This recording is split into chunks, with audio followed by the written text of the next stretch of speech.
Express lock technology जो रखे मसालों को हर समय फ्रेश। गोल्डी मसाले। नमस्कार, देवभूमि के दंगल में आप सभी का स्वागत है। मैं हूं आपके साथ गरिमा वाजपेयी। आज बात करेंगे संविधान बचाओ नारा, जीत का मंत्र सुनहरा।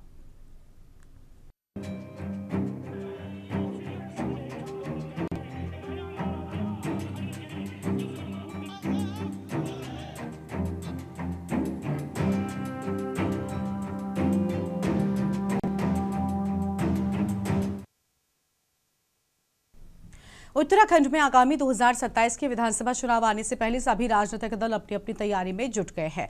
वहीं विपक्षी दलों की रणनीति यही है कि इस बार भाजपा पर जन मुद्दों से लेकर अभी तक के भ्रष्टाचारों को लेकर जनता के सामने पेश किया जाए, ताकि 2027 में वो इन मुद्दों को लेकर जीत हासिल कर सके। यही वजह है कि देहरादून में आयोजित संविधान बचाओ लोकतंत्र बचाओ सम्मेलन में कांग्रेस ने एक बार फिर भाजपा पर जमकर निशाना साधा है। लोकसभा चुनाव के दौरान 400 पार का नारा लगाने वाली भाजपा की मंशा कांग्रेस राहुल गांधी पहले ही भाप चुके हैं। कांग्रेस का आरोप है कि भाजपा का संविधान बदलना एक मकसद है। बुद्धिजीवी वर्गों ने भी खतरे को समझा और भाजपा के नारे को पूरा नहीं होने दिया गया, जो संविधान की सबसे बड़ी जीत है। कांग्रेस का मानना है कि देश की सार्वजनिक संस्थाओं का निष्पक्ष होना अति आवश्यक बन चुका है। इसलिए कांग्रेस ने एक बड़ा जन आंदोलन संविधान बचाओ लोकतंत्र बचाओ का नारा देते हुए इसकी शुरुआत कर दी है। वहीं भाजपा ने भी कांग्रेस पर प्रहार करते हुए हल्ला बोला है और कांग्रेस का भी इस देश की संवैधानिक संस्थाओं पर कभी विश्वास नहीं रहा। कांग्रेस ने भारत के लोकतंत्र को समाप्त करने का काम किया। कांग्रेस को संविधान और लोकतंत्र सकारात्मक रूप से अपनाने को भी कहा। अगर कांग्रेस सकारात्मक रूप को नहीं अपनाती तो सत्ता में आना मुश्किल है। चर्चा आज इसी मुद्दे पर करेंगे, खास मेहमान भी होंगे, लेकिन उससे पहले एक रिपोर्ट आपको दिखाते हैं। उत्तराखंड कांग्रेस पार्टी इन दिनों काफी एक्टिव दिख रही है। कांग्रेस ने अभी 2 हफ्ते पहले ही नया प्रदेश अध्यक्ष बनाने के साथ ही उत्तराखंड में 12 जिला अध्यक्षों और 15 शहर अध्यक्षों की लिस्ट जारी की थी। उसके बाद अब बड़े बड़े आयोजनों के साथ जनता के बीच जाने का फैसला तय कर लिया है। यही वजह है कि कल हुए संविधान बचाओ लोकतंत्र बचाओ कार्यक्रम में कांग्रेस प्रदेश अध्यक्ष गणेश गोदियाल, पूर्व प्रदेश अध्यक्ष करण माहरा, अनुसूचित जाति विभाग के राष्ट्रीय अध्यक्ष राजेंद्र पाल गौतम समेत कई नेता शामिल हुए। उत्तराखंड कांग्रेस की ओर से देहरादून में संविधान बचाओ लोकतंत्र बचाओ कार्यक्रम आयोजित किया गया। पार्टी के दिग्गज नेता पूर्व मंत्री हरक सिंह रावत ने कहा कि यदि भारत में संविधान नहीं होता तो आज देश की हालत पाकिस्तान और बांग्लादेश की तरह होती।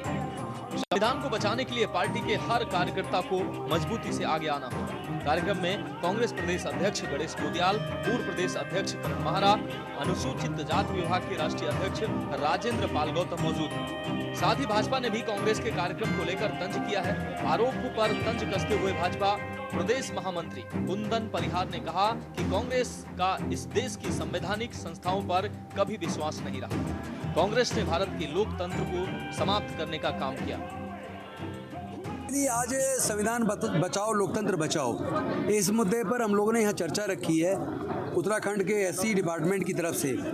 और ये केवल ऐसे ही नहीं है कि संविधान देश में खतरे में, बल्कि संविधान वास्तव में खतरे में है। चूँकि जब संविधान सभा को डॉक्टर बाबा साहेब अम्बेडकर जी ने संविधान सौंपा और संविधान सभा के अंदर चर्चा शुरू हुई तो 25 नवंबर 1949 को डॉक्टर बाबा साहेब अम्बेडकर जी ने 3 चिंताएं जाहिर की थी। और वो जो 3 चिंताएं थी आज सच साबित हुई। वो चिंता क्या थी? पहली चिंता कि जिस दिन भारत के लोग धर्म को देश से भी ऊपर मान लेंगे उस दिन भारत अपनी आज़ादी खो देगा। दूसरी उन्होंने चिंता जाहिर की थी जिस दिन भारत के लोग अंधभक्ति में किसी नेता की भक्ति में लीन हो जाएंगे और वो नेता उन्हीं के अधिकार छीनना शुरू कर दे और संविधान के खिलाफ आचरण करके संविधान के खिलाफ कानून बनाना शुरू कर दे, आपके ही अधिकारों का हनन करने लगे। उस दिन भारत के लोग उसके बाद भी अगर कानून के खिलाफ काम करने के बाद भी उस नेता के प्रति अंधभक्त रहेंगे, उसकी भक्ति में लीन रहेंगे, उसका गलत आचरण का भी विरोध अगर नहीं करेंगे, संविधान के खिलाफ काम करने का भी अगर विरोध नहीं करेंगे, उस दिन भारत के लोग संविधान में दिए गए अपने अधिकारों को खो देंगे। आप जानते हैं कि आज जो संविधान बचाओ लोकतंत्र बचाओ जो हमारा नारा था, आप जानते हैं इसकी मुझे पता है कि क्यों सत्ता पड़ी। आज सही मायने इसलिए पड़ी कि जो वर्तमान में सत्ता में जो काबिल हो, चाहे देश में हो चाहे प्रदेश में हो, वो लोग संविधान को कुचलने का काम कर रहे हैं। लगातार वैसे काम कर रहे हैं जो हमारी संविधान संस्थाएं उसे कब्जा करने का काम कर रहे हैं। वैसे काम कर रहे हैं जो आम आदमी की जो जरूरतें उनको दबाने का काम कर रहे हैं। इसलिए आज जो सही मायने जो संविधान का जो पहलू था, संविधान के जो सही मायने जो तथ्य थे उसको तोड़ने मरोड़ने काम कर रहे हैं। बेसिकली भारतीय जनता पार्टी और उसके तमाम लोग, वो हमारे जो महापुरुष हैं डॉक्टर भीमराव अम्बेडकर, वो केवल उनको चुनाव में इस्तेमाल करने का काम करते हैं, केवल वोट के अंदर काम करते हैं। हाँ, संविधान बचाओ, लोकतंत्र बचाओ। संविधान बचेगा, लोकतंत्र बचेगा। लोकतंत्र बचेगा, वोट का अधिकार, जो एक वोट का अधिकार हमारे जीवन में इतना बड़ा परिवर्तन लाया है, वो अधिकार बचेगा। तो इसलिए जो आज की गोष्ठी है, ये बहुत सम्मेलन है, बहुत महत्वपूर्ण है और इसमें बहुत बुनियादी बातें उठ करके सामने आई है। मैं सम्मेलन के आयोजकों को बहुत बधाई देना चाहता हूं और राजेंद्र जी को बहुत धन्यवाद देना चाहता हूं। उन्होंने इतिहास के कुछ महत्वपूर्ण पन्नों का उल्लेख करके जो है हम सबकी आंखें खोलने का काम किया और वो महत्वपूर्ण किस तरीके से ये महत्वपूर्ण दस्तावेज जो आज हम सबके लिए एक प्रकाश स्तंभ है, वो अस्तित्व में आ पाया, उसका इतिहास उन्होंने लोगों के सामने मानी। कांग्रेस का मानना है कि संविधान की रक्षा करना हर नागरिक का कर्तव्य है। वर्तमान समय में लोकतांत्रिक संस्थाओं पर बढ़ते दबाव व संवैधानिक मूल्यों के संरक्षण पर चिंता जताते हुए उन्होंने कार्यकर्ताओं से एकजुट होकर लोकतंत्र की रक्षा के लिए प्रतिबद्ध करने का आह्वान किया। भाजपा ने भी कांग्रेस पर हल्ला बोलते हुए कहा कि लोकतंत्र के मामले में भारत ही सबसे बड़ा देश है। आजादी के प्रथम चुनाव में कांग्रेस ने भीमराव अंबेडकर को हराने का काम किया। साथ ही सत्ता के लालच में कांग्रेस ने ही आपातकाल की घोषणा की। आज देश व राज्य की जनता ने कांग्रेस को ठुकरा दिया है, जिसके कारण कांग्रेस इस प्रकार के झूठे दावे पेश कर रही है। अन्य विपक्षी दलों को भी कांग्रेस के संविधान बचाओ कार्यक्रम को लेकर मिली-जुली प्रतिक्रियाएं देखने को मिली। साथ ही बुद्धिजीवी की माने तो सिर्फ राजनीति। देखिए, प्रदेश अध्यक्ष बनने के बाद गणेश गोदियाल ने कांग्रेस में एक रिवाइव करने का काम किया है और 2 बार से चुनाव हार चुकी कांग्रेस में जो प्राण फूंकने की कवायद गणेश गोदियाल ने शुरू की है और लगातार वो भाजपा पर आक्रामक है। अभी संविधान बचाओ को लेकर के जिस प्रकार से उन्होंने एक सम्मेलन आज देहरादून में किया है, ये न सिर्फ कांग्रेस के लिए जान फूंकने का काम करेगा, बल्कि ये भाजपा के लिए भी एक तरीके से मुसीबतें पैदा करने में कारगर साबित हो सकता है। क्योंकि गणेश गोदियाल की जो कोशिशें रही हैं और वो कांग्रेस में जिस प्रकार से उम्मीद की किरण बन करके आए हैं और लगातार हार रही कांग्रेस के लिए इस तरह के सम्मेलन कार्यकर्ताओं को एकजुट करने के में भी सहायक होंगे और आने वाले चुनाव में पार्टी संगठन को साथ लेकर के चलने के में भी सहायक होंगे। निस्संदेह जो कांग्रेस ने अभी 2027 को देखते हुए जो संविधान बचाओ लोकतंत्र बचाओ का जो ये प्रदेश स्तर पर एक जो आयोजन किया है, सम्मेलन किया है, ये एक चुनावी मुद्दा हो सकता है। नहीं तो इन्हीं मुद्दों को निस्संदेह हमारे उत्तराखंड में संविधान को भी क्षति पहुंच रही है, लोकतंत्र को भी लगातार क्षति है।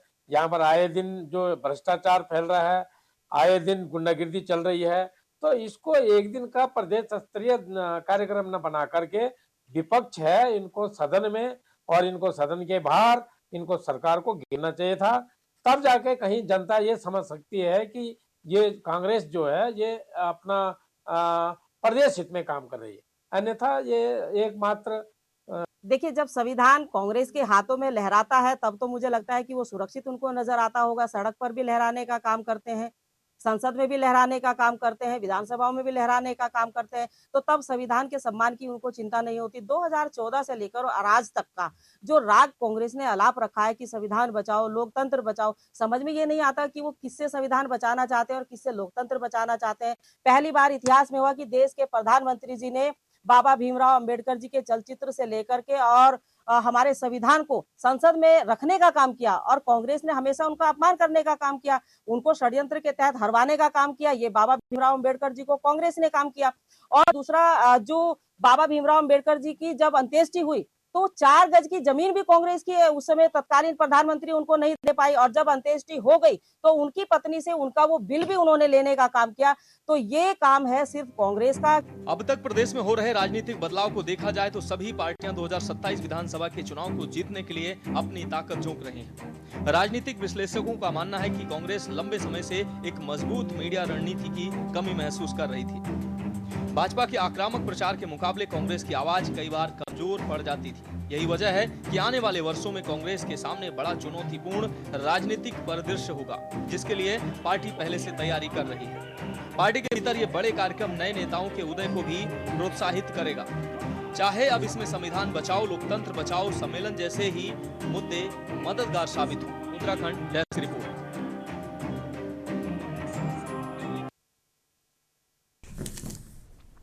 और इसी मुद्दे पर आज करेंगे विस्तार से चर्चा। खास मेहमानों का पैनल हमारे साथ में जुड़ रहा है। भाजपा से संजीव वर्मा जी हैं, प्रदेश प्रवक्ता भारतीय जनता पार्टी की ओर से, आशीष सैनी प्रदेश प्रवक्ता कांग्रेस पार्टी की ओर से, और हमारे साथ में अंकेश भंडारी केंद्रीय प्रवक्ता हैं उत्तराखंड क्रांति दल की ओर से, और हमारे साथ में रिटायर्ड कर्नल कैलाश देवरानी जी अध्यक्ष यूएसएसएम की ओर से, रतनमणि ढोभाल जी हमारे साथ में है, राजनीतिक विश्लेषक है। सभी मेहमानों का बहुत बहुत स्वागत आज की हमारी इस चर्चा में। भाजपा के संजीव शर्मा जी के साथ में शुरुआत कर लेते हैं।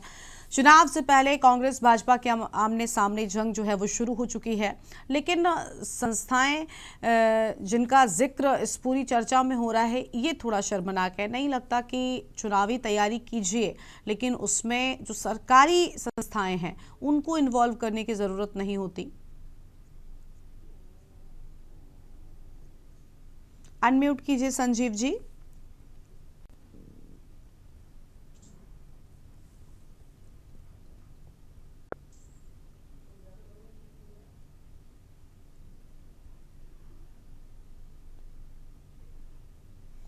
संजीव जी आ रही है आवाज? हाँ जी बोलिए।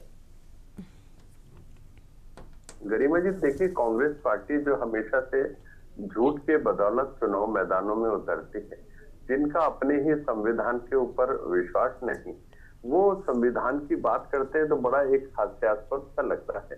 जो लगातार संविधान की हत्या करते रहे पिछले 75 वर्षों से, जिनके द्वारा आप देखें, जब से प्रथम सरकार बनी जवाहरलाल नेहरू जी की, इन्होंने अपने ही संविधान को नहीं माना। इन्होंने अपने ही संविधान को ये लोग लगातार नकारते रहे, धिकारते रहे।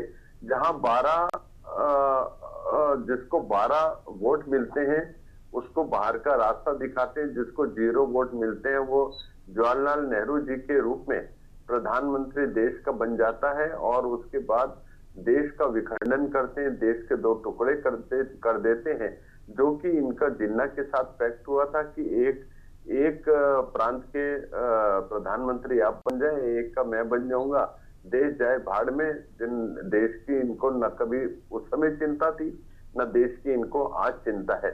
उस समय भी इन्होंने देश को दूसरे, तीसरी और चौथी पंक्ति में रखा। अपने स्वार्थ को और अपने सत्ता को इन्होंने प्रथम एक प्रायोरिटी देने का काम किया। और ये लोग संविधान की बात करेंगे जिन्होंने 50 से ज्यादा बार संविधान में परिवर्तन किए, और ऐसे समय में परिवर्तन किए जब सत्ता से ये लोग लगातार बेदखल होने जा रहे थे। अब 1975 में जिस समय इमरजेंसी लगाई गई, इन्होंने संविधान की उस समय हत्या करने का काम किया, पूरे देश भर को जेल खाना के रूप में तब्दील करने का काम किया। इन्होंने लगातार संविधान में ऐसे ऐसे परिवर्तन किए, और वो परिवर्तन देश हित में नहीं बल्कि कांग्रेस के जब इनकी नैया डोलने लगी, जब इनकी नैया मझधार में भंवर में फंसने लगी, तो इन्होंने संविधान में परिवर्तन करने का काम किया और देश को एक बड़ी मुसीबत में डालने का काम किया। ये लोग लोकतंत्र की बात करते हैं जिन्होंने धारा 356 के तहत 114 बार चुनी हुई राज्य सरकारों को बर्खास्त करने का काम किया। इन्होंने लगातार न कभी लोकतंत्र पर इनका विश्वास था, न संविधान के ऊपर इनका विश्वास था। तमाम ऐसी संवैधानिक संस्थाओं के ऊपर ये लोग प्रहार करते रहे। न न्यायपालिका को इन्होंने कभी वरीयता दी, प्राथमिकता दी, न कभी अभी इलेक्शन कमीशन के ऊपर जिस प्रकार से माँ, बेटे और बहन के द्वारा लगातार एक तरह से आपत्तिजनक इनके द्वारा टिप्पणियां की गई। और अभी जब बिहार का चुनाव चल रहा था तो राहुल गांधी और इनकी बहन प्रियंका गांधी के द्वारा जो हमारे मुख्य चुनाव आयुक्त हैं उनके ऊपर भी इस प्रकार की भद्दी टिप्पणियां की गई कि जैसे वो मुख्य चुनाव आयुक्त के ऊपर बात ना कर रहे हो बल्कि कोई एक आम व्यक्ति के ऊपर, बल्कि नाम लेकर इन्होंने कहा आपको दिखे तो आपने भगाना है और उनके साथ क्या करना है। एक तरह से ये उनको धमकाने का काम कर रहे थे, उनको चेतावनी देने का काम कर रहे थे। और क्यों कर रहे थे? क्योंकि बांग्लादेशी जो घुसपैठी हैं उनके जब नाम वोटर लिस्ट से कट रहे थे, जब देश के बाहरी लोग जो हमारे देश के एक तरह से हमारे संसाधनों के ऊपर जो लोग डाका डाल रहे हैं, हमारे बच्चों का राशन ग्रैब कर रहे हैं, बच्चों की शिक्षा का अधिकार में जो धन लगना चाहिए उसको ग्रैब करने का काम कर रहे हैं। ऐसे लोगों को जिनका जो हमारे संविधान में भी वर्णित है कि जो भारत का वासी है, जो भारतवासी है, जो हमारे नागरिक हैं, उन्हीं केवल वोट डालने का अधिकार है। तो ये जब ऐसे लोगों का वोट कटता है और एक ऐसा नहीं है कि ये SIR देश में पहली बार हो रहा है, 2003 में भी इससे पहले SIR हुआ था और उस समय भी इसी प्रकार की लगभग प्रक्रियाएं अपनाई गई होंगी। तो मैं सोचता हूं अब आज जब बांग्लादेशियों के वोट कट रहे हैं तो इनके सीनों पर सांप लौट रहे हैं, क्योंकि कांग्रेस पार्टी हमेशा से ही तुष्टीकरण की राजनीति करती आई है और अभी 2027 का चुनाव है, इनको अपनी नैया जो बुरी तरह से डोलती हुई दिख रही है।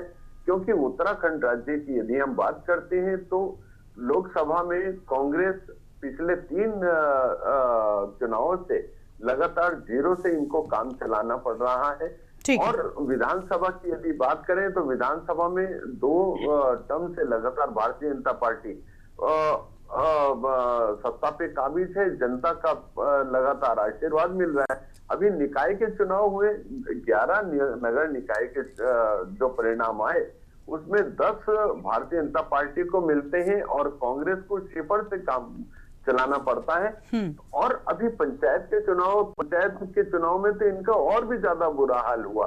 कांग्रेस पार्टी को लोगों ने उत्तराखंड की जनता ने तेरे से नकार। चलिए 27 में क्या नतीजे होंगे देखना अहम होगा, क्योंकि अभी 27 के लिए दम भर रहे हैं और कह रहे हैं कि नए तरीके से हमने शुरुआत भी कर दी है, इस बार काफी पहले से हुई है। देखते हैं कितना कुछ असर करती हैं ये तैयारियां। कांग्रेस पार्टी के आशीष सैनी जी, अब उनको सुन लेते हैं। संजीव जी, आशीष सैनी जी प्रदेश प्रवक्ता कांग्रेस पार्टी की ओर से, बहुत स्वागत सर आपका। आशीष जी, सरकारी संस्थाओं पर सवाल उठाने से क्या कांग्रेस पार्टी की नैया पार हो जाएगी? सबसे पहले तो संविधान पर जब चर्चा है तो ये बता दें कि कांग्रेस पार्टी ने किसी भी सरकारी संस्था पर बिना सबूत के या बिना किसी कारण के कोई सवाल उठाया ही नहीं है। अरे यार इन्हें तरफ भेज दो। कोई सवाल ही नहीं उठाया है। कांग्रेस पार्टी ने हमेशा कुछ संस्थाओं को हमेशा मजबूत करने का और उनको निष्पक्ष करने का काम किया है। तो आप निश्चित रूप से मान लीजिए कि निष्पक्ष करने का कारण है कि देश के नागरिक के अधिकार को सुरक्षित करने की कोशिश की गई है। देश के नागरिक के क्या अधिकार है? देश के नागरिक का अधिकार है कि उसको वोट देने का अधिकार मिले। ये वोट देने का अधिकार छीन रहे हैं। देश के नागरिक को शिक्षा का अधिकार मिलना चाहिए। शिक्षा इन्होंने महंगी कर दी, प्राइवेट सेक्टर में भेज दी। देश के नागरिक को सुरक्षा का अधिकार चाहिए। सुरक्षा हमारी देश की सेना करती है, इन्होंने अग्निवीर में कन्वर्ट कर दिया और उन्हीं अग्निवीर में ये कहीं ना कहीं भविष्य में अदानी अंबानी के यहाँ नौकरी करने की संभावना तलाश रहे हैं। इन्होंने कहा कि हम देश का रुपया मजबूत करेंगे। रुपए आज 90 से भी पार हो गया। शर्म इन्हें आ नहीं रही है। ये 1975 की बात करेंगे, 1947 की बात करेंगे। वही झूठी कहानियां जो इनको सिखाई गई नागपुर के संघियों ने, वही उसी कहानियों को लगातार पढ़ते रहेंगे। देश के सवाल दूसरे हैं। गरिमा जी, अगर आप एक चीज को समझने की कोशिश करेंगे कि देश के लोकतंत्र के चौथे स्तंभ को भी जिस तरीके से उद्योगपति मित्रों ने कुछ प्रमुख चैनलों को खरीदकर आज उसकी रेटिंग गिराने का काम किया, भारत के पासपोर्ट की रेटिंग 182 पहुंच गई है। ये सारी चीजें हैं जो संविधान के कमजोर होने की और उन पर संवैधानिक संस्थाओं पर कब्जा होने के प्रतीक को दिखा रही है। आप निश्चित रूप से मान लीजिए भारतीय जनता पार्टी जब वोट चोरी कर सकती है तो ऐसी कोई चोरी नहीं है। इन्होंने कहा एक पेड़ माँ के नाम, बहुत अच्छा लगा सुनने में, एक पेड़ माँ के नाम, लेकिन 10 लाख पेड़ अपने यार के नाम कटवा दिए। इसका क्या लॉजिक है? आप ये देखिए कि आज देश में केवल वही उद्योगपति मित्र, 15 उद्योगपति मित्र इनके वही तरक्की कर रहे हैं, बाकी पूरे देश की अर्थव्यवस्था चौपट हो चुकी है। इन्होंने कहा संविधान को कमजोर किया। संविधान में एक मंत्री जो है पद और गोपनीयता की शपथ लेता है, ताकि राज्य में, या राज्य से मतलब देश की बात कर रहा हूँ, देश की सरकार, राज्य की सरकार कोई नीति बनाए तो उसमें गोपनीयता रखी जाए। लेकिन इनकी नीतियां उद्योगपति मित्र के कार्यालय से बन के आती हैं। भाजपा के मंत्रियों की, भाजपा के संतरियों की हैसियत ये नहीं है कि कोई ऐसी नीति बना सके जिसका वो कहीं भविष्य में उपयोग कर सके और राज्य के हित में या जनता के हित में।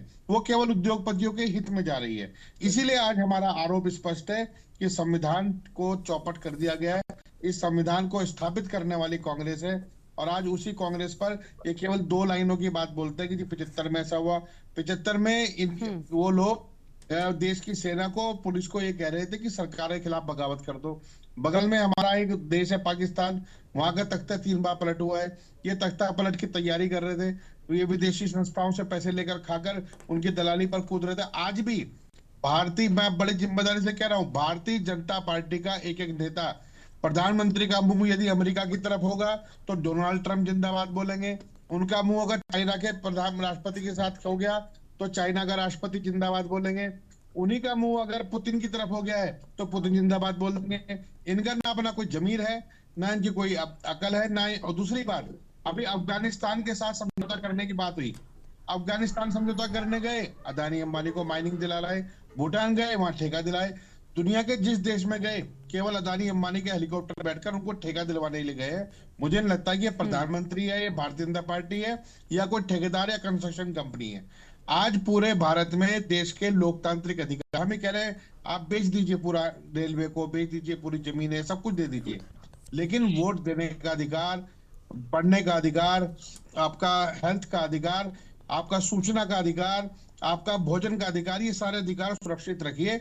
आप उसके बजाय आप पूरा हिंदुस्तान लूट लें, हमें कोई आपत्ति नहीं है, क्योंकि आप लुटेरे थे, लुटेरे हैं, लुटेरे रहेंगे, क्योंकि आपने अंग्रेजों की मुखबिरी की थी, देश के साथ गद्दारी की थी, और आज भी आप देश के साथ गद्दारी कर रहे हैं, झूठ बोलकर, देश की संस्थाओं को कमजोर करके, देश के संविधानों को कमजोर करके।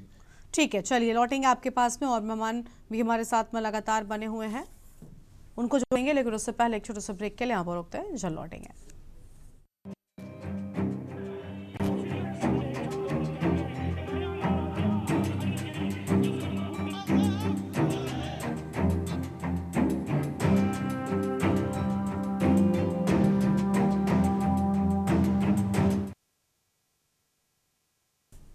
ब्रेक के बाद देवभूमि के दंगल में आप सभी का स्वागत है। खास मेहमान हमारे साथ में लगातार बने, और वापस इनके साथ चर्चा की शुरुआत कर लेते हैं। अंकेश भंडारी जी है, केंद्रीय प्रवक्ता उत्तराखंड क्रांति दल की ओर से।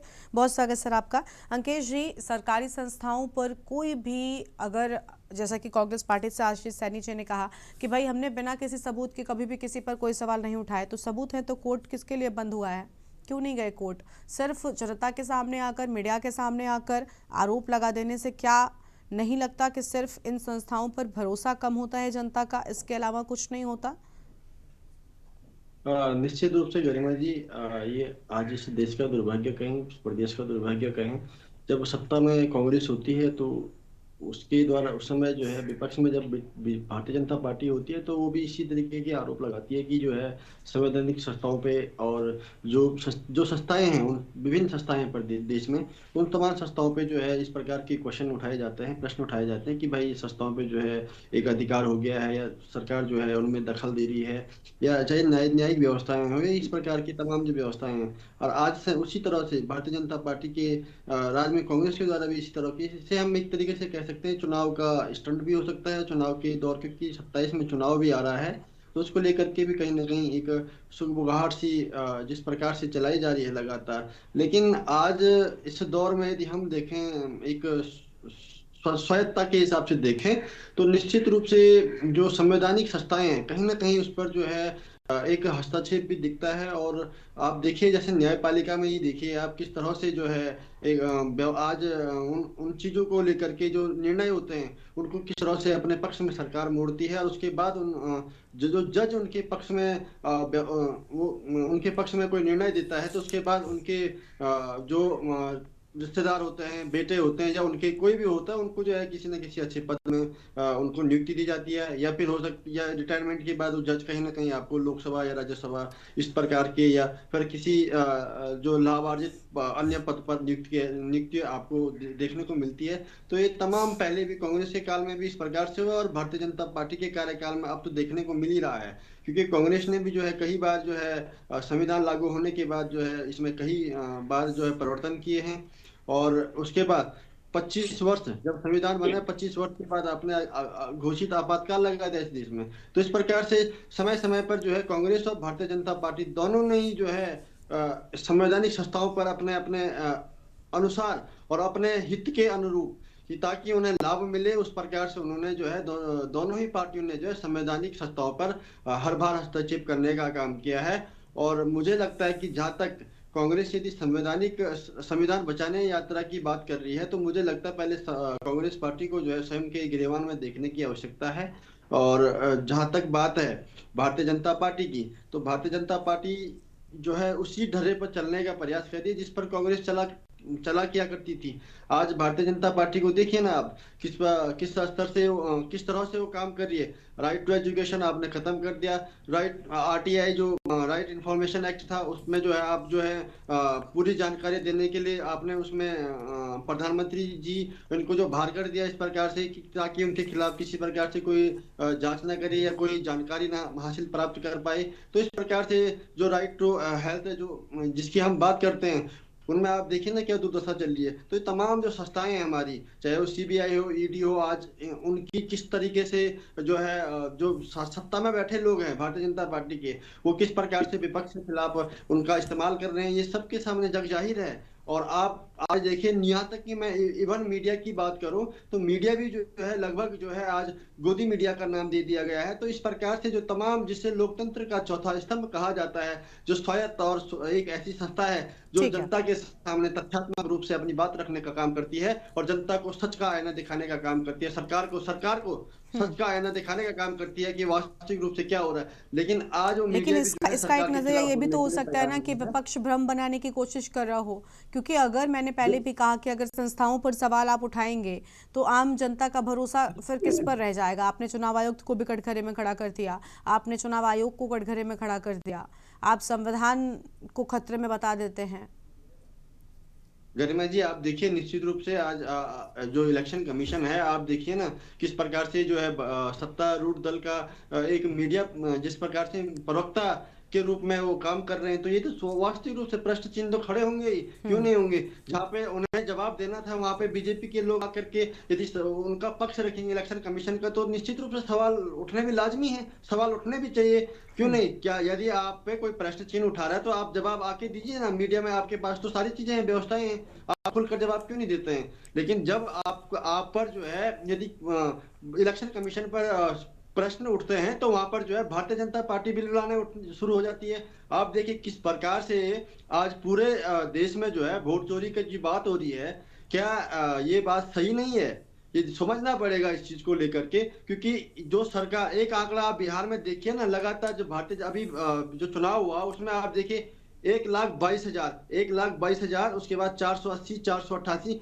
ये कैसे अंक है। ऐसा तो हो ही नहीं सकता कि आप जो 8-10 लगातार जो कैंडिडेट है उनको 1,22,000 और उसके बाद आंकड़े भी सेम है, किसी में 80 वोट कम है, किसी में 80 वोट ज्यादा है, तो ये कैसे हो सकता है। आप मानिए खुद ही, तो या तो ये डिजिटली फिक्स किया गया या ये फीडिंग नंबर है कि जो कि ये दिखाता है कि आप किस प्रकार से इस देश में जो सरकार चलाने का काम कर रहे हैं, आप भी उसी नक्शे कदम पर चलने का काम करे जिस पर कभी कांग्रेस चला किया करती थी। पहले जब जिस दौर में वैलेट से चुनाव होते थे उस दौर में कांग्रेस जो है जीतने के लिए वैलेट की बॉक्सों की चोरी की हुआ करती थी, लेकिन आज भारतीय जनता पार्टी ने तो EVM को ही फिक्स कर दिया। आप देखिए ना। चलिए, कम से कम आपने दोनों दौर की बात कर ली। चलिए ठीक है, लौटते हैं सर आपके पास में। अध्यक्ष USSM की ओर से हमारे साथ में कर्नल कैलाश देवरानी जी हैं, बहुत स्वागत सर आपका।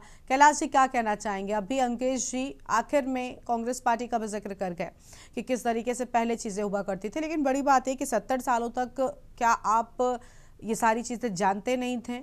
अगर हम सब संस्थाओं को कटघरे में खड़ा मान भी लें, दोषी मान भी लें, तो क्या ये पहले भी हो रहा था, शायद तभी आपको इतना सब कुछ ज्ञात है। जय हिंद गरिमा जी। देखिए, जो ये स्लोगन है ना कि संविधान बचाओ और लोकतंत्र बचाओ, देखिए मैं तो स्पष्ट शब्दों में कहना चाहता हूँ कि दोनों ही पार्टियां एक ही मानसिकता की हैं और इनका स्लोगन ये है स्पष्ट शब्दों में कि भैया सत्ता बचाओ और कुर्सी बचाओ। हाँ। देखिए आज की राजनीति में एक बात बिल्कुल साफ दिख रही है कि दल तो बदल रहे हैं, बयान भी बदल रहे हैं, पर जनता का दर्द वहीं का वहीं है। वो उत्तराखंड में मैं आपको बताना चाहता हूं कि विगत 25 वर्षों से जनता का दर्द यथावत बना हुआ है।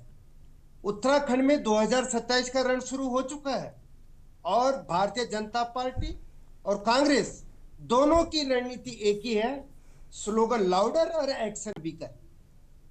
अरे त्रस्त जनता आपसे पूछ रही है कि ये जो आपके जुमले हैं इनसे पेट नहीं भरता बाबूजी, नौकरी और न्याय चाहिए।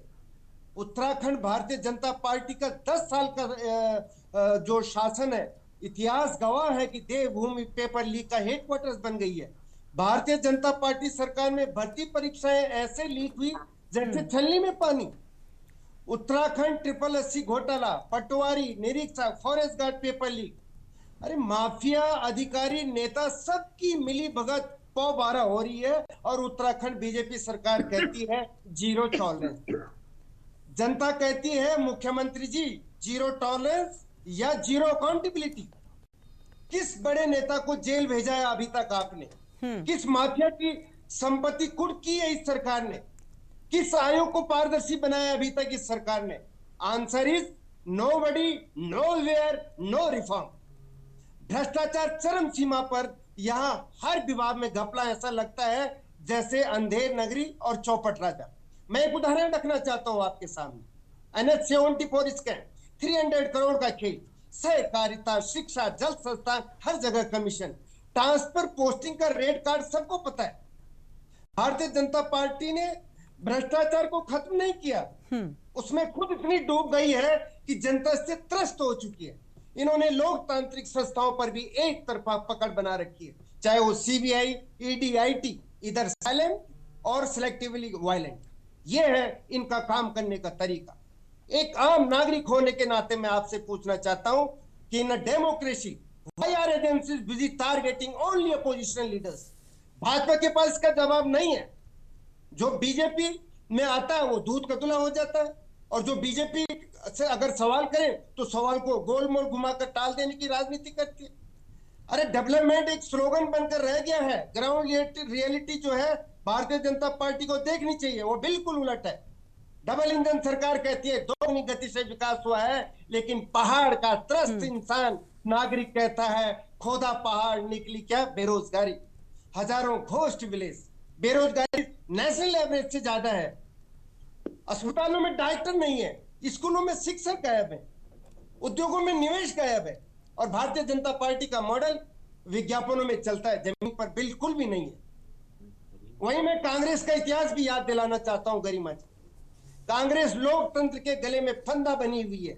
1975 की इमरजेंसी, जब प्रेस की आजादी छीनी गई थी, नेताओं को जेल में ठूंस दिया गया था और कॉन्स्टिट्यूशन को मर्जी से बदला गया था, और आज वही कांग्रेस कॉन्स्टिट्यूशन बचाओ, संविधान बचाओ कह रही है।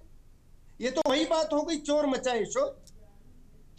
उत्तराखंड में कांग्रेस लीडरशिप क्राइसिस की चरम सीमा से जूझ रही है। ठीक है कैलाश जी, माफी के साथ आपको रोक रहे हैं, लौटेंगे आपके पास में। पहले अपने दर्शकों को गोरखपुर लेकर चलते हैं, जहां पर खेल प्रतियोगिता में मुख्यमंत्री योगी पहुंचे हुए हैं। तस्वीर आपको हम दिखाएंगे। मेडल एवं ट्रॉफी प्रदान करते हुए उन्हें सम्मानित करें, अपना वरद हस्त प्रदान करें।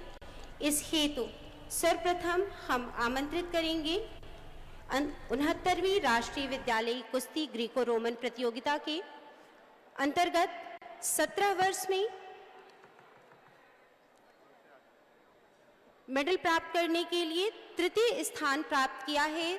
2 विजेताओं ने तृतीय स्थान पर हम आमंत्रित करेंगे हनुमंत जी कर्नाटक से। आज प्रतिभागी के रूप में मंच पर उत्तर प्रदेश शासन के यशस्वी माननीय मुख्यमंत्री महोदय, मंच पर माननीय नगर महापौर महोदय, माननीय समस्त सम्मानित जनप्रतिनिधिगण, आदरणीय प्रशासन संवर्ग के सानिध्य में अंडर 17 92 किलोग्राम में तृतीय स्थान को प्राप्त किया है कर्नाटक से हनुमंत ने एवं महाराष्ट्र से। और तालियों के साथ आप सभी उत्साहवर्धन करें आज इस समापन सत्र का प्रथम मेडल। और इस श्रृंखला में महाराष्ट्र से राज्यवर्धन तृतीय स्थान का मेडल प्राप्त करते हुए नेक्स्ट सेकंड पोजीशन पर हैं उधम सिंह उत्तर प्रदेश से।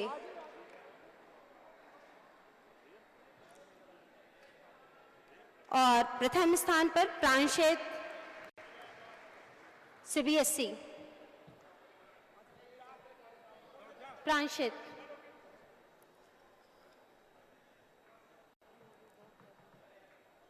नेक्स्ट इसके बाद अंडर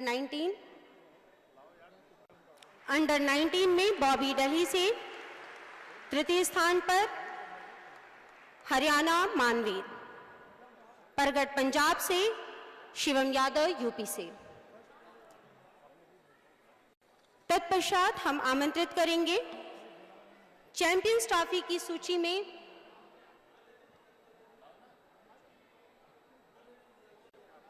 सर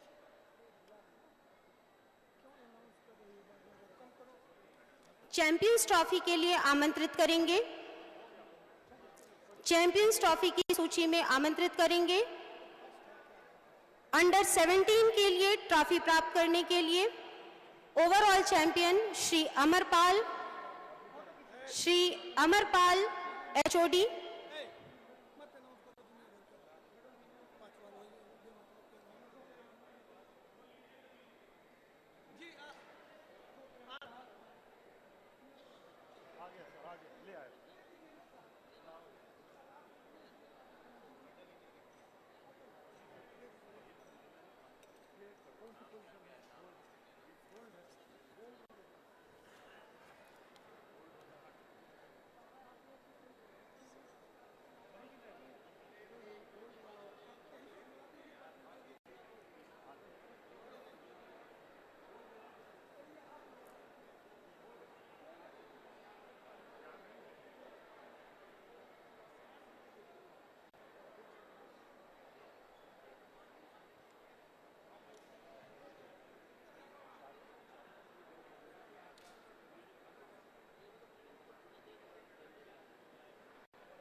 और इस पुरस्कार की इस श्रृंखला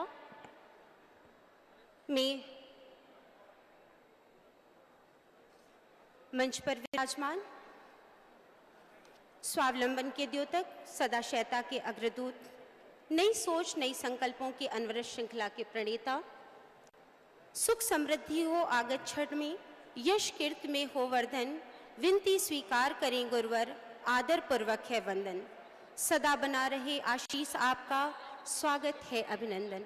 हम सभी करबद्ध विनम्र अनुरोध करते हैं मंच पर विराजमान उत्तर प्रदेश शासन के यशस्वी माननीय मुख्यमंत्री महोदय से, माननीय महोदय आप अपने आशीर्वचनों से हम सभी को अभिसंचित कर कृतार्थ करें, सादर अनुरोध। भारत माता की, भारत माता की, भारत माता की, वंदे वंदे वंदे।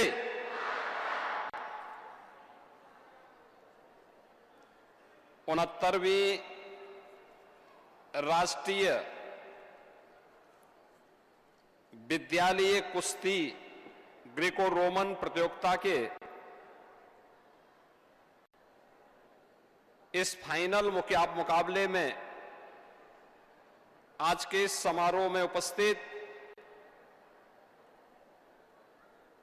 गोरखपुर के महापौर डॉक्टर मंगलेश श्रीवास्तव जी, विधान परिषद सदस्य डॉक्टर धर्मेंद्र सिंह जी, माननीय विधायक गण श्री फतेह Bahadur Singh ji, Pradeep Shukla ji, national school games के अध्यक्ष उत्तर प्रदेश सरकार के कृषि उत्पादन आयुक्त श्री दीपक कुमार जी, सचिव माध्यमिक शिक्षा श्री सीबी सिंह जी, सचिव खेल और युवा कल्याण श्री सुहास एलवाई जी, जगत गुरु सतवा बाबा श्री संतोषाचार्य जी महाराज, कालीबाड़ी के महंत श्री रविंद्र दास जी,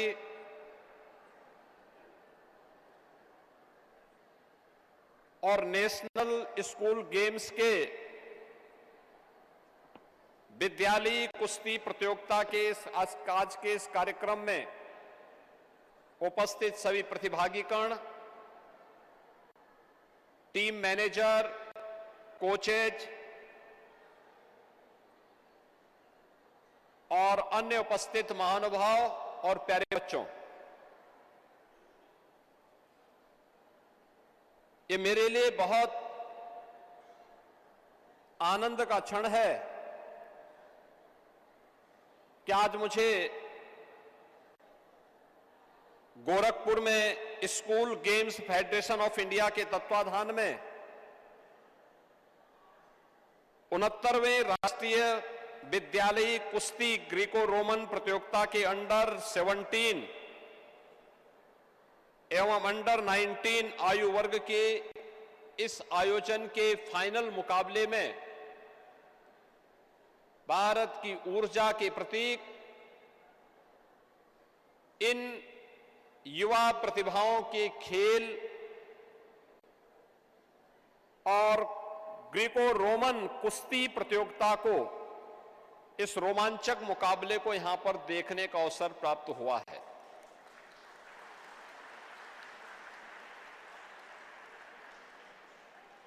मुझे बताया गया कि गोरखपुर में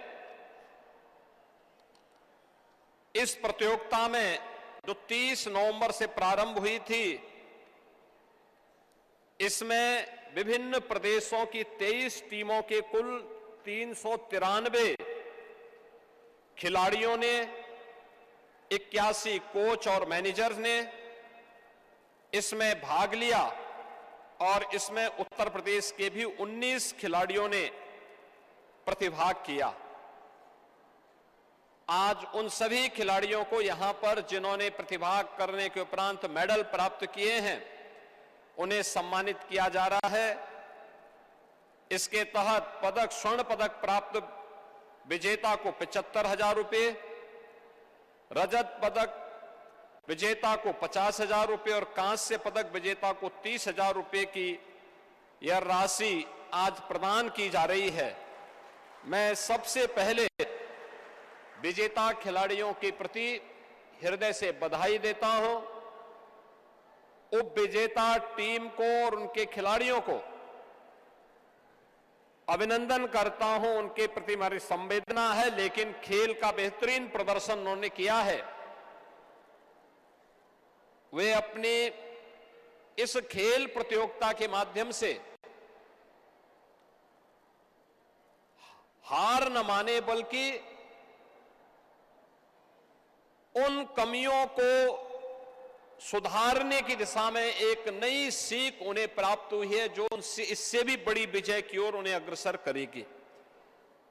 और इस प्रतियोगिता में उनका भाग लेना ही अत्यंत महत्वपूर्ण है और उस महत्वपूर्ण अभियान के लिए मैं उन सभी का, जो प्रतिभाग कर रहे हैं, उन सभी खिलाड़ियों का हृदय से मैं अभिनंदन करता हूं। अंडर 17 और अंडर 19 के खिलाड़ी हैं। आपने पिछले 11 वर्ष के अंदर भारत के अंदर खेल और खेलकूद की गतिविधियों में एक नई स्फूर्ति देखी होगी। देश के यशस्वी प्रधानमंत्री श्री नरेंद्र मोदी जी ने भी प्रत्येक भारतवासी से खेल और खेलकूद के प्रति अपना योगदान देने के लिए उन्होंने अनेक कार्यक्रम घोषित किए। खेलो इंडिया खेलों का कार्यक्रम हो, फिट इंडिया कार्यक्रम का अभियान हो, सांसद खेलकूद प्रतियोगिता हो, या राज्य के अंदर विधायक खेलकूद प्रतियोगिता या ग्रामीण खेल लीग की प्रतियोगिताएं, ये सभी इसका हिस्सा है। भारत के अंदर खेल और खेलकूद की गतिविधियों का परिणाम है कि आज Olympic, para Olympic, Commonwealth games, Asian games और वर्ल्ड चैंपियनशिप में हमारे खिलाड़ी ज्यादा संख्या में प्रतिभाग कर रहे हैं और वहां मेडल भी प्राप्त कर रहे हैं। जो खिलाड़ी ओलंपिक में, कॉमनवेल्थ में, एशियन गेम्स में, वर्ल्ड चैंपियनशिप में प्रतिभाग करते हैं, उन खिलाड़ियों के लिए भी प्रोत्साहन स्वरूप सरकार उन्हें सहायता प्रदान करती है। सरकार के द्वारा जो प्रोत्साहन उन्हें दिया जाता है वह उन्हें आगे बढ़ने के लिए प्रेरित करता है और इसका केंद्र बिंदु कोई और नहीं, हमारे स्कूल कॉलेजेज हैं, जहां पे हम इन खेलकूद की गतिविधियों को तेजी के साथ आगे बढ़ा सकते हैं। और इसीलिए सरकार ने तय किया कि उत्तर प्रदेश में अब तक 3 स्पोर्ट्स कॉलेज थे। हम लोगों ने तय किया है कि हर कमिश्नरी स्तर पर एक स्पोर्ट्स कॉलेज उत्तर प्रदेश के अंदर अवश्य होना चाहिए।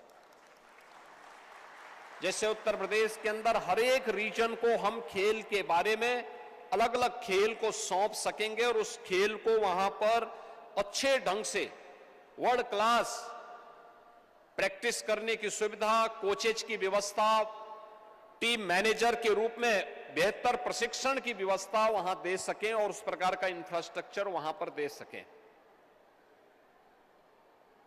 उत्तर प्रदेश के अंदर स्पोर्ट्स यूनिवर्सिटी का भी निर्माण हो रहा है। उसका पहला सत्र इसी सत्र में हम लोगों ने मेरठ में प्रारंभ किया। हॉकी के जादूगर मेजर ध्यानचंद के नाम पे विश्वविद्यालय मेरठ में स्थापित हो रहा है। सरकार ने निर्णय लिया कि हर एक जनपद में स्टेडियम हो, हर एक विकास खंड पे मिनी स्टेडियम हो,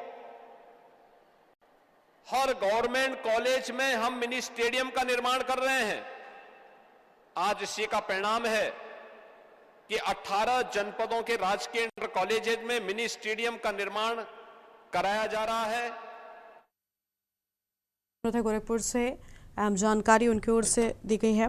वापस अपनी चर्चा का रुख कर लेते हैं। रत्नमणि ढोभाल जी हमारे साथ में लगातार बने हुए राजनीतिक विश्लेषक हैं, उनका रुख करेंगे। ढोभाल जी, क्या कहना चाहेंगे?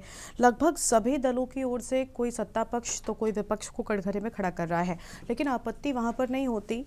आपत्ति तब होती है जब सरकारी संस्थाएं कटघरे में खड़ी होती है और कभी न कभी इन दोनों ही दलों ने उनका सहारा लिया है और कभी न कभी देश में आम जनता भी जरूर उन पर विश्वास करती आई है, लेकिन अब वो डगमगाता है क्योंकि इतने सवाल उठे हैं कि वाकई विश्वास कर पाना चीजों पर मुश्किल होता जा रहा है।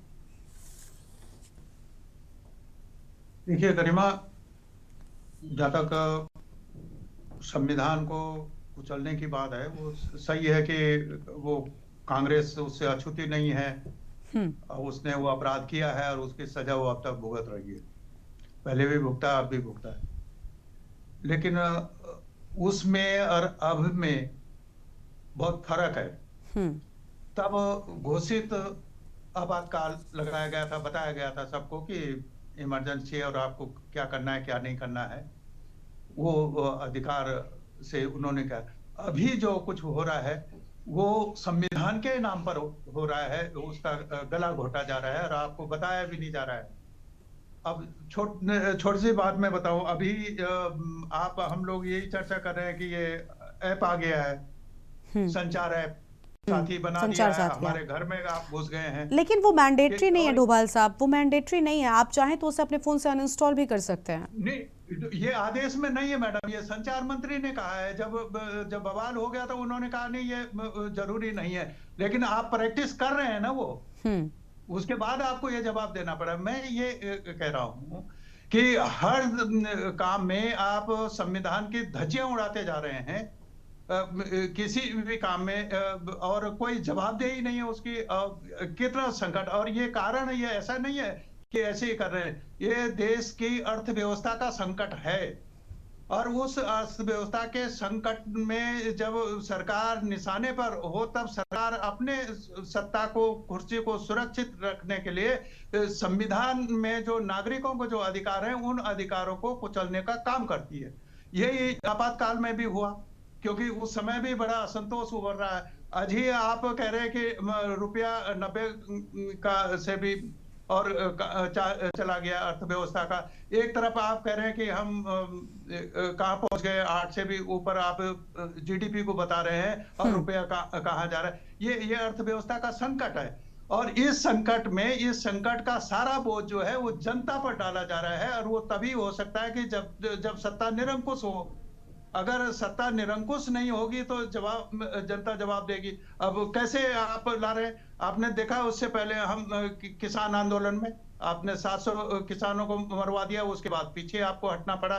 कृषि संकट था, वो ये दबाव था अंतर्राष्ट्रीय, उस पर सरकार काम कर रही थी। अब आपने ये श्रम कानूनों के साथ वही किया और वो संकट में आप आ रहे ला रहे। और ये सब संविधान विरोधी काम करने के लिए आप जो लोकसभा राज्यसभा में बिना चर्चा के आप ये सारा कुछ कानून बना रहे हैं, पारित कर रहे हैं और जो विरोध कर रहे हैं, तो अगर आप समझ रहे हैं कि आपके पास बहुमत नहीं है तो आप सदस्यों को सदन से निकाल के फिर वो कानून पास करा रहे हैं और वो लागू कर रहे हैं। तो इससे बड़ी संविधान के खिलाफ बात क्या हो सकती है कि आप लोगों को वहां पर अपनी बात रखने का समय भी नहीं दे रहे हैं और सारे फैसले आप जनता के खिलाफ ले रहे हैं। ये संकट पूंजीवाद का संकट है, ये हमारे देश में नहीं है, दूसरे देशों में भी।